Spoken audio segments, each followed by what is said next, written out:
Hello' কোন? মই অনামিকা ক'লো। কোৱা। বহুদিনৰ পৰা এটা কথা ক'বলৈ মন গৈ আছে। কি কথা কোৱাচোন? ভাল লাগে তোমাক। দেখিনে বুজি ভাল লাগিছে। ধুনীয়া লাগে যে তোমাক। হৃদয়খন ধুনীয়া নহয় মোৰ। কৃত্ৰিম বৰষুণত একেলগে। ছাৰৰ বৰষুণত নে চকুৰ পানীৰ?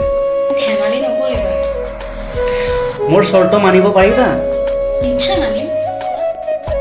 তুমি ধুনীয়া হ'ব নালাগে, কিন্তু ভাল হ'ব লাগিব।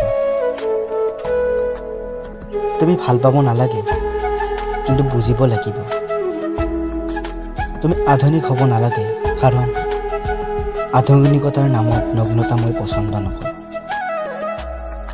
তুমি পথাৰত ভূঁই ৰুব নালাগে, কিন্তু সেউজীয়া পথাৰৰ সৌন্দৰ্য উপভোগ কৰিব পাৰিব লাগিব। পাৰিবানে এই চৰ্ত মানিবলৈ? যদি তেন্তে পাৰা, তুমি মোৰ বাবে আকাশ হ'ব নালাগে, তুমি মোৰ বাবে সাগৰো হ'ব নালাগে। তুমি মাথো মোৰ হোৱা, মই তোমাৰ।